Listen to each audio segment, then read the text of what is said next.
Day 2 of Ramadan is now complete. Alhamdulillah. So, ooh, what's that? Shout out to wifey. Oh, man. She done. Is this a halal plate? Let's see what this do. Shameless plug. Shout out to wifey. Okay. So, Bismillah. Not bad. Not bad. So, my wife could cook. Oh, excuse me. So, today was day 2 of Ramadan. Thus, we have completed 2 days out of the 30. And with that being said, today was a blessed one per usual. Got up early. I'm not gonna lie, I got up at 3:46 a.m., right? Got up at 3:46 a.m. and I went to sleep late is what happened. So I had quite a few things prepped. As soon as I wake up, just been praying. It's called tahajjud, right? It's like more so overnight prayer, more so towards the end of the night, more so before the first prayer of the day. This morning, I was just feeling it, got one prayer in, started walking around, pacing back and forth. My wife was like, yo, you going to the gym? Like, now I'm about to pray again. Boom, prayed again. Allahu Akbar. And with that being said, went to the gym. Now, I'm starting to see with the morning, you have to be very, very intentional because I parked 2 blocks away opposed to parking directly in front of my domain, right? So that was a learning lesson for me. But with that being said, we put the work in and we got busy. We did what we had to do. I kept the energy as pure as possible. Speaking of energy, in life, you have to know when to respond, when not to respond. Let me backtrack a little bit. Let me say this, right? This is good, by the way. It's falafel. The younger me would usually respond to everything. Well, let me say this. Let me backtrack even more, right? For those who don't know me, allow me to reintroduce myself. So, the younger me growing up, I was more so, you can say a meek individual, right? More so on the quiet side, not speaking. Sometimes I would address things and let things fly, even though I wanted to. I wasn't feeling the situation, what was said, etc. Beloved, I reached a point in life at some point in time. I want to say like my late teens, early 20s, son, I started addressing everything. I made up for all that, right? Every single time that I didn't address, so I start checking everything out there. If I thought you was thinking a negative, I was on that. Yeah, boom. And I used that approach for quite some time. This is good. Excuse me. I used that approach for quite some time. And with that being said, I switched that whole approach up over the course of time, right? And it took some time, right? Years even. I'm still learning to this day.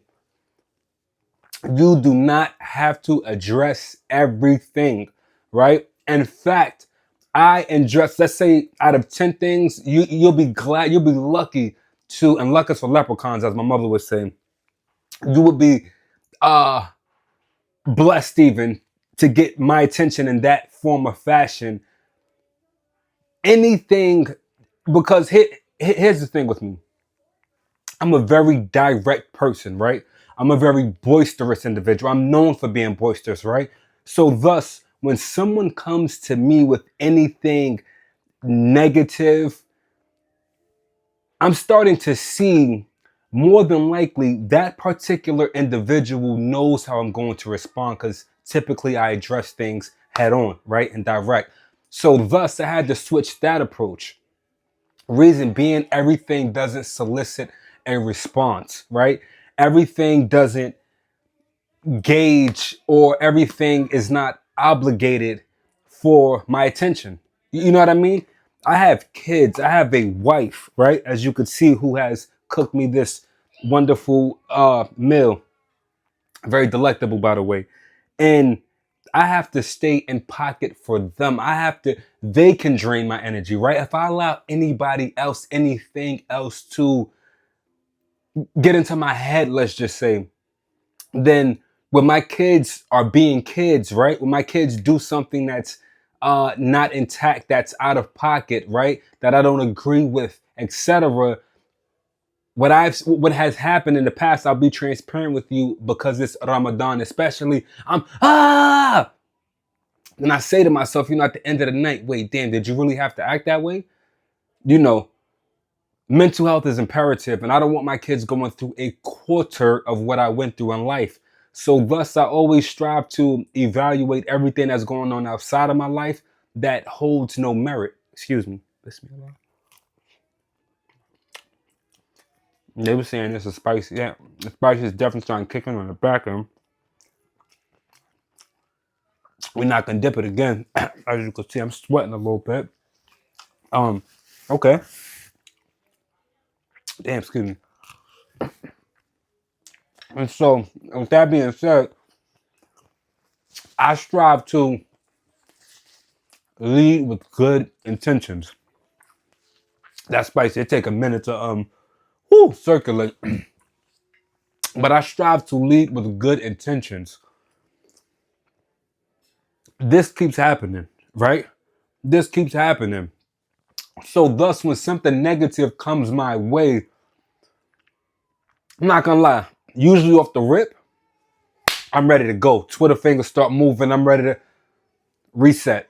Reset, Jay. You're no longer that person. That's first and foremost. Secondly, oftentimes I don't even have time to respond, right? Because I'm out there doing what? Shooting content in the gym, praying in dad mode, fasting, you know what I mean? Watching the stock market, making investments, shameless plug, heavy on the investments. So with that being said, when I do come up with the time to even engage, beloved, half the time I don't know what to say, right? Reason being, if you know me and the way I've been carrying it, I'm all about positivity. I'm all about an uncomfortable conversation. That was another thing for quite some time. I would have uncomfortable conversation with multiple individuals, right? But there came a point in time where I said, yo, these conversations aren't going anywhere, right?